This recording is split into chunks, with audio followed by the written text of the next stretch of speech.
자, 지난 시간에 우리가 이 고전문법과 관련된 기본 개념을 공부하면서 자, 초성, 중성, 종성을 중심으로 자, 초성에 놓이는 자음의 제자 원리, 그다음에 중성에 놓이는 모음의 제자 원리, 자, 그다음에 종성의 큰 원리인 종성부형 초성을 배우면서 자, 실제 중세 국어의 받침 규정이 자, 팔종성법이었고 자, 그것이 근대 국어로 이어지면서 칠종성법으로 변화가 됐다. 자, 이와 관련된 받침 규정까지 우리가 정리를 했고 자, 오늘은 이제 남아 있는 글자 운용 방식, 이런 글자 운용 방식에 따라서 또 새로운 글자들이 만들어졌는데 자, 이러한 글자들은 창제 글자라는 말은 쓰지 않겠지. 자, 창제 글자와 이렇게 운용 방식에 따라 만들어진 글자를 구별하는 것. 자, 이것도 너희들한테 중요할 것이고, 자, 그리고 우리가 음의 높낮이인 성조를 표현하는 데 있어서 점을 찍어서 표현을 했었거든. 자, 그 내용과 더불어서 자, 표기법까지. 자, 이렇게 우리가 오늘 마무리를 한번 해볼게. 자, 글자 운용 방식의 첫 번째는 자, 연서 규정과 관련된 것인데, 자, 이 연서라고 하는 것은 뭐냐면 순경음을 만드는 방식이야. 자, 근데 순경음은 자, 순음인데 순음을 가볍게 발음해라 이 말이거든. 자, 순음을 가볍게 발음하는 음을 순경음이라 그래. 자, 그러면 순음을 만들 때 자, 미음이 일단 순음의 기본 글자잖아. 자, 근데 여기다 획을 더해서 피읍과 비읍을 만들었다고 우리가 지난 시간에 자음의 제자 원리를 공부하면서 배웠어. 자, 근데 이 밑에 자, 이응을 붙여서 자, 순음을 가볍게 발음하는 것. 그것을 순경음이라고 하거든. 자, 그래서 순경음 미음, 순경음 피읍, 순경음 비읍. 자, 이렇게 우리가 글자 명칭을 붙이는데 자, 우리가 순경음 미음이나 순경음 피읍은 한자어를 표현하는 데 쓰였어. 자, 그리고 순경음 비읍은 우리말을 표현하는 데 쓰인 글자거든. 자, 그래서 너희들이 순경음 비읍에 관련된 것들을 많이 봤을 텐데 자, 근데 이 순경음 비읍이라고 하는 건 창제된 글자가 아니라 연서라고 하는 글자 운용 방식에 따라서 만들어진 글자다. 자, 이렇게 너희들이 받아들이면 되겠지. 자, 그래서 순경음을 만드는 연서라고 하는 운용 방식과 관련된 것들이 있었다. 자, 이와 관련된 것들은 너희가 정리를 좀 해놔야 될 거야. 자, 글자 운용 방식의 두 번째가 있는데 자, 이렇게 두 번째 글자 운용 방식에는 병서라고 하는 운용 방식이 있었는데 그 병서를 쉽게 풀어서 쓴다면 나란히 쓰기야. 병서, 나란히 쓰는 방식은 두 가지의 방식이 있었거든. 자, 하나는 같은 자음을 나란히 쓰는 각자병서라는 게 있었고 자, 또 하나는 다른 자음을 나란히 쓰는 합용병서라는 게 있었어. 자, 그럼 같은 자음을 나란히 쓴다는 건 이런 거겠지. 자, 기역을 나란히 쓰면 쌍기역이 되는 거고 자, 디귿을 나란히 쓰면 쌍디귿이 되고 자, 비읍을 나란히 쓰면 쌍비읍이 되겠지. 자, 오늘날의 된소리, 자, 현대국어의 된소리 글자와 모습이 똑같은데 자, 근데 중세 때는 이렇게 각자병서에 의해서 만들어졌던 글자들이 널리 쓰이진 않았어. 자, 오히려 합용병서에 따라서 만들어진 글자들이 널리 쓰였는데 자, 합용병서라고 하는 건 다른 자음을 나란히 쓰는 거야. 자, 방식으로서는 크게 세 가지의 계열이 있었는데 자, 시옷 계열이 있었어. 자, 시옷에 지금 다른 자음을 나란히 쓴 거지. 그래서 이렇게 쓰면 우리가 이게 현대국어에서는 꽃이었거든. 자, 이렇게 시옷 뒤에 서로 다른 자음을 나란히 쓴 거야. 자, 그 다음에 비읍 계열이 있었는데 비읍 뒤에 서로 다른 자음을 나란히 쓴 거지. 자, 이것을 오늘날 현대국어에서는 뜻이라고 하지. 자, 그 다음에 하나가 더 있었는데 비읍 시옷을 쓰고 하나를 더 쓰는 거야.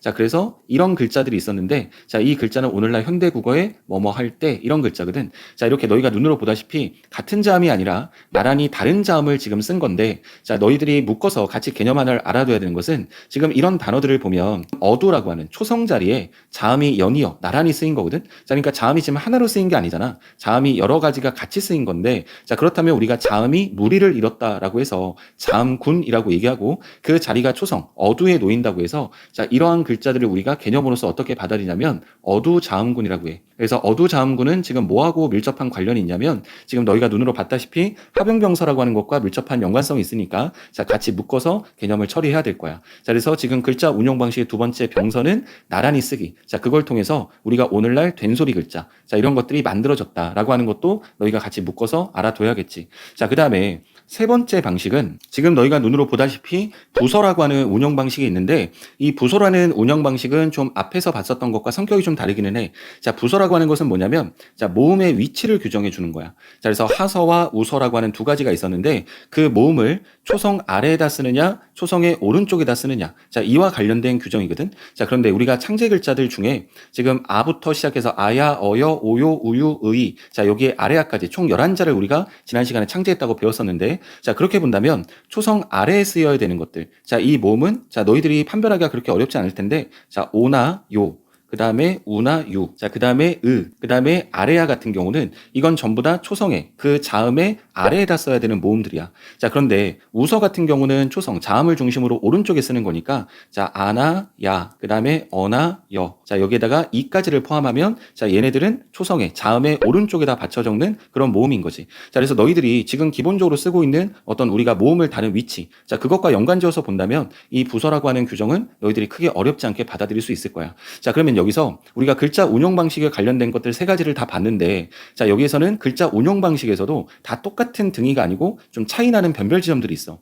자, 일단 우리가 연서와 병서라고 하는 이 두 가지의 규정은 너희가 지금 금방 나와 같이 확인해 봤지만 새로운 글자를 만들어내는 규정이었거든. 연서라는 규정을 통해서 순경음 비읍, 자, 순경은 미음, 순경은 피읍이라는 글자를 만들었어.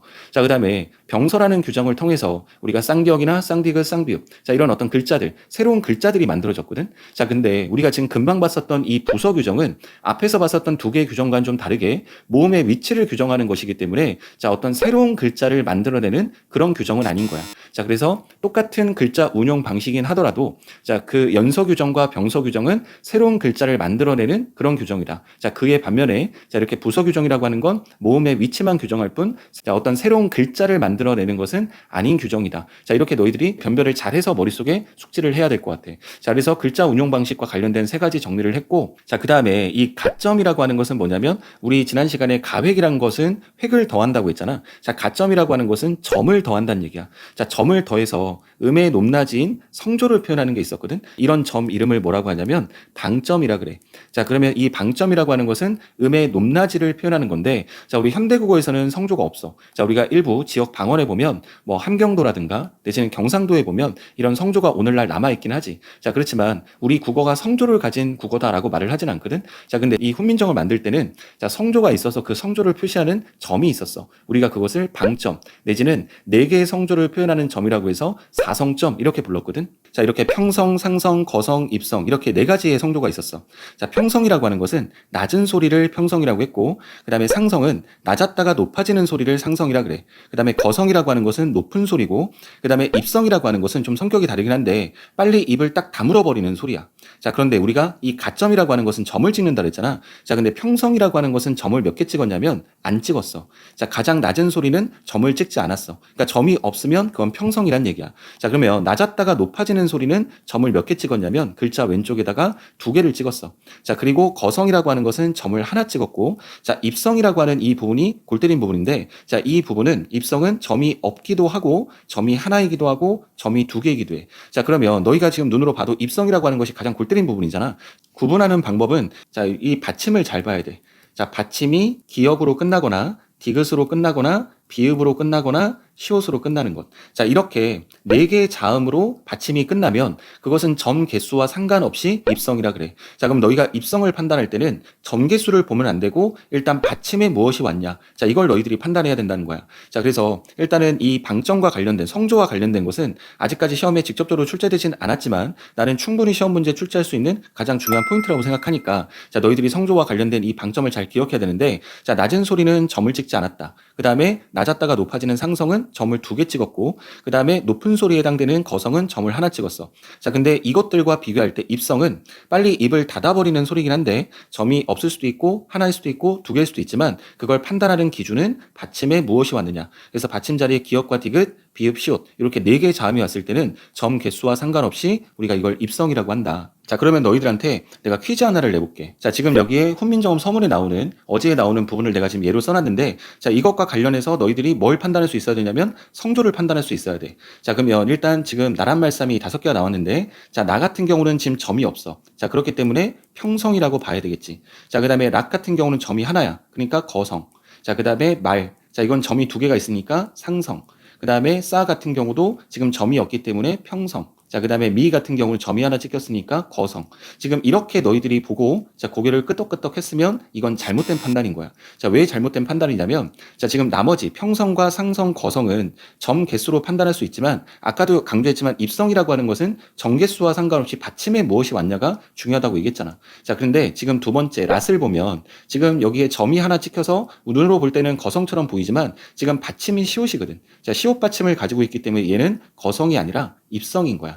자, 그러면 시험에서 너희들한테 가장 낚시하기 좋은 것들이 뭐냐면 입성이 포함되어 있는 그 문장을 주고 너희들한테 이 성조를 판단하게끔 하는 것이 가장 너희들을 낚시하기에 좋은 문제가 되겠지. 자, 그래서 성조와 관련된 문제가 나올 때 내가 너희들한테 팁을 하나 주자면, 자, 전개수를 가장 마지막에 보고 일단은 너희들이 판단할 때는 받침부터 확인을 해. 자, 그래서 이 받침에 이렇게 4개의 받침이 나왔을 때 그 받침에 해당되는 글자들을 다 찾고 난 다음에, 자, 그리고 나머지는 전개수로 판단하면 되겠지. 자, 그래서 일단은 입성을 가장 먼저 찾고 나서, 자, 그리고 나서 마지막에 전개수를 통해서 우리가 평성인지 상성인지 거성인지 잡으면 될 거야. 자, 그래서 우리가 편의상 다시 한번 너희들 정리하자면, 자, 이렇게 지금 편의상 그림을 하나 그려놓고 나면 지금 이렇게 낮은 소리는 평성에 해당되는 거고, 낮았다가 높아지는 소리는 상성, 그 다음에 높은 소리는 거성인데, 자, 입성은 빨리 입을 다물어 버리는 소리라고 해서 이 자체의 화살표를 그으면 높았다가 낮아지는 소리처럼 너희들이 혼동할까봐 화살표를 그리진 않을게. 자, 그래서 평성과 그 다음에 상성,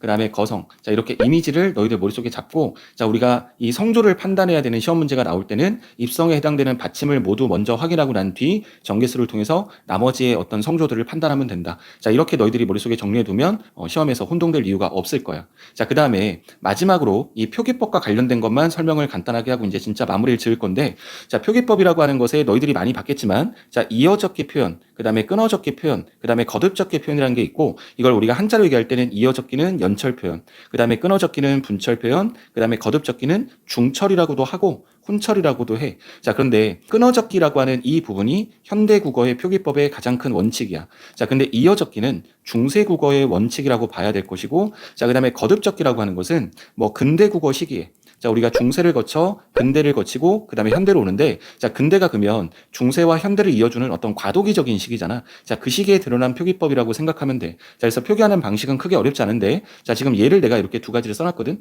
체온의 조사가 붙을 때, 그 다음에 어간의 어미가 붙을 때 이렇게 두 가지를 썼는데, 자, 이어적기라고 하는 것은 발음 나는 대로 표현하는 거야. 자, 그렇기 때문에 이어적기의 표현일 때는 우리가 어떻게 쓰면 되냐면 사람이 이렇게 표현하면 되겠지.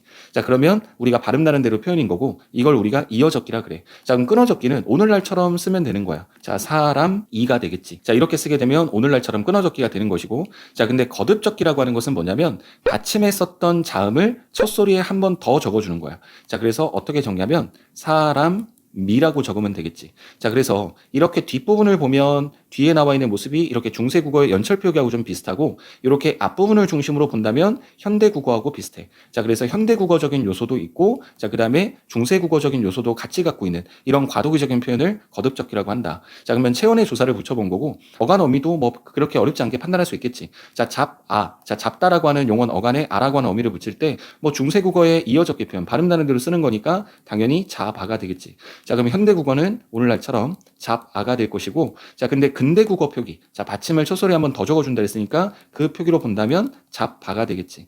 자, 이렇게 표기법이 중세는 이어적기가 중심이었고, 그 다음에 현대는 끊어적기가 중심인데, 자, 그 과정에 거듭적기라고 하는 과도기적인 표현이 있었다. 자, 여기까지 해서 우리가 지금 중세국어, 근대국어 이렇게 고전문법에서 다루는 가장 기본적인 개념들을, 자, 창제 글자의 원리들부터 시작해서 초중 종성의 원리들, 자, 그 다음에 글자 운용 방식, 그 다음에 성조를 표현하는 방점, 그 다음에 표기법까지 해서, 자, 기본적인 정말 기본 중의 기본을 우리가 공부한 거거든. 근데 적어도 이 정도의 내용은 머릿속에 있어야, 자, 그 국어 역사와 관련된 시험 문제에서 선택지를 볼 때나 보기 자료를 볼 때, 자, 이런 것들이 머릿속에서 판단될 수 있는 요소들이지. 물론 이거 외에도 뭐 객체 높임 선어말어미라든가 내지는 중세국어의 의문문, 그 다음에 중세국어에서 주격조사의 어떤 이형태, 자, 이런 것들이 시험 문제 출제를 잘 하긴 하는데, 자, 그런 것들은, 자, 너희들한테 자료를 주어지고 난 다음에 시험 문제 출제할 가능성이 높아. 물론 주어지지 않는다고 하더라도 크게 문제가 없는 것이 문법 영역이긴 하지만, 대체적으로 지금까지 시험 문제 양상을 살펴보면 너희들한테 자료를 던져주고 현대국어와 어떤 차이점이 있는지를 물어봤기 때문에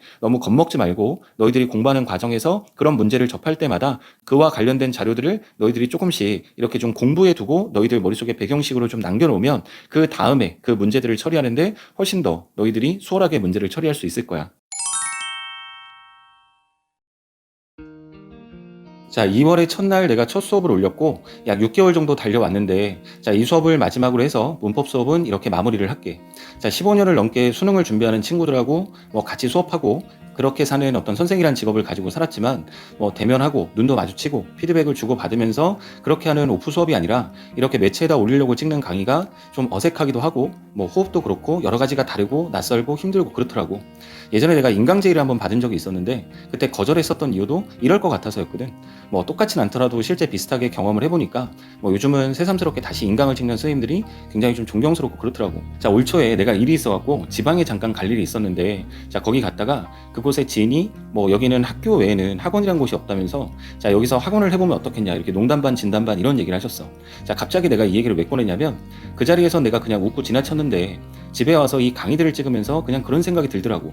자, 요즘은 뭐 인터넷만 되면 뭐 워낙 IT 강국인데다가 인터넷만 되면 전국에서 난다긴다 하는 선생님들 강의 잔뜩 있는 그런 인강 사이트들도 많고 뭐 저렴하고 뭐 패스트건 뭐건 저렴하고 접근성도 좋아서 뭐 그런 것들이 많긴 한데 진짜 그렇게 학원이 없는 곳에 있는 딱 한 명의 학생이 이 강의를 계속 보고 있을지도 모른다 이런 생각이 들더라고.